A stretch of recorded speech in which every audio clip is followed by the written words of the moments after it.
ગુજરાતમાં શિક્ષણની સ્થિતિને લઈને કોંગ્રેસ દ્વારા સરકાર પર ગંભીર આક્ષેપ કરવામાં આવ્યા છે. સસ્ટેનેબલ ડેવલપ ગોલ પ્રોગ્રેસ રિપોર્ટના આંકડા મુજબ શિક્ષણ ક્ષેત્રે ચિંતાજનક સ્થિતિ સામે આવી છે. ગુજરાતમાં 50.82% વિદ્યાર્થીઓ જ 12મું ધોરણ પૂર્ણ કરે છે. હાયર સેકન્ડરીમાં એડમિશન લીધા બાદ માત્ર 47.3% જ બાળકો અભ્યાસ માટે આવે છે. ધોરણ 3, 6 અને 9માં ભાષા અને ગણિત જેવા વિષયમાં ગુજરાતના બાળકો પાછળ છે. હાલમાં જ કેન્દ્ર સરકાર દ્વારા સસ્ટેનેબલ ડેવલપમેન્ટ ગોલનો એક પ્રોગ્રેસ રિપોર્ટ કેન્દ્ર સરકાર દ્વારા જાહેર કરવામાં આવ્યો. એણે ગુજરાત રાજ્યના ગુજરાતના એજ્યુકેશન મોડલની પોલ ખોલી નાખી. પ્રોગ્રેસ રિપોર્ટમાં જે આંકડા દર્શાવે છે તે આંકડા સ્પષ્ટ એવું દર્શાવે છે કે ગુજરાત રાજ્યમાં 49% જેટલા બાળકો ધોરણ 12 પૂરું કરી શકતા નથી. તેમના આંકડા મુજબ ધોરણ ગ્રેડ 12 કમ્પ્લીટ કરનારા બાળકોની સંખ્યા જે છે એ 50.82% છે. સાથે સાથે ચોંકાવનારા અલગ અલગ જે આંકડાઓ છે કે જે ગ્રોસ એનરોલમેન્ટ રેશિયો કહી શકાય હાયર સેકન્ડરી એજ્યુકેશનમાં, તે ગુજરાત રાજ્યનો 47.3% છે. એટલે કે 52% જેટલા વિદ્યાર્થીઓ હાયર સેકન્ડરીમાં પ્રવેશ પણ નથી લેતા. ત્રીજો ચોંકાવનારો આંકડો ટર્શિયરી એજ્યુકેશનનો છે કે જે પ્રાઇમરી હાયર સેકન્ડરી પછીનું જે ટર્શિયરી એજ્યુકેશન, જેને ફોર્મલ એજ્યુકેશન, કોલેજ લેવલનું એજ્યુકેશન, તેમાં ગુજરાત સમગ્ર દેશમાં 23મા ક્રમે છે.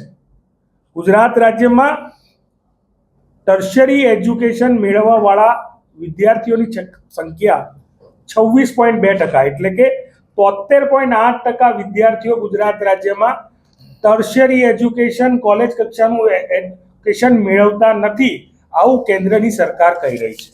સાથે સાથે પ્રાઇમરીમાં જે નેટ એનરોલમેન્ટ રેશિયો જેને કહી શકાય ગુજરાત રાજ્યનો નેટ એનરોલમેન્ટ રેશિયો પણ આ સરકારે અને સરકારની જે મંશા અને સરકારની જે નીતિ છે એને ખુલ્લી પાડી છે.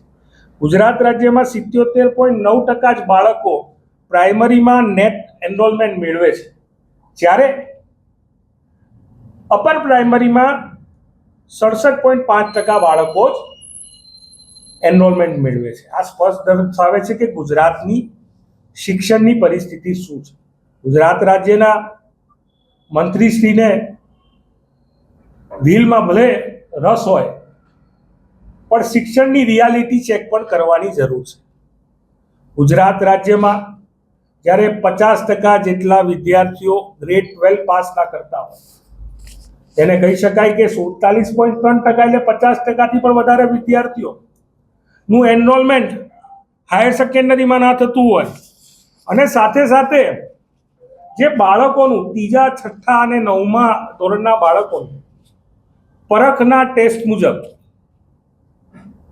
મિનિમમ પ્રોફિશિયન્સી, જેને કહી શકાય કે ન્યૂનતમ પ્રાવીણ્ય જેને કહી શકાય, તેમાં ભાષા અને ગણિતમાં સમગ્ર દેશની એવરેજ કરતાં પણ ઓછું છે.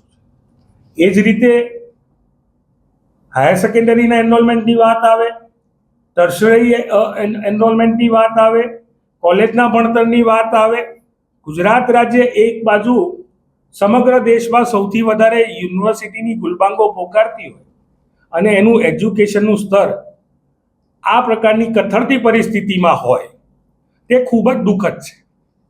આંકડા સરકારે આપેલા આંકડા છે, વર્ષ 2024-25ના આંકડા છે, ટર્શિયરી એજ્યુકેશનના પ્રોવિઝનલ 2022-23ના આંકડા છે. અને જો આ તો માત્ર પ્રોગ્રેસ રિપોર્ટ હતો, જો આખો રિપોર્ટ જ્યારે પબ્લિશ થશે તો ગુજરાત માટે આંકડા ચોંકાવનારા હશે, ચિંતાજનક હશે. ગુજરાતની શિક્ષણની પરિસ્થિતિ ખાડે ગઈ છે, ત્યાં આંકડા દર્શાવે છે. પ્રાથમિક શિક્ષણ હોય, હાયર સેકન્ડરીનું શિક્ષણ હોય કે કોલેજનું શિક્ષણ હોય, ક્યાંક ને ક્યાંક આંકડાઓ જે દર્શાવી રહ્યા છે તે ગુજરાત મોડલનું સાચો ફેસ, એટલે કે શિક્ષણ ખાડે ગયું છે શિક્ષણની આ સરકારને ચિંતા નથી તે સ્પષ્ટપણે બતાવે છે.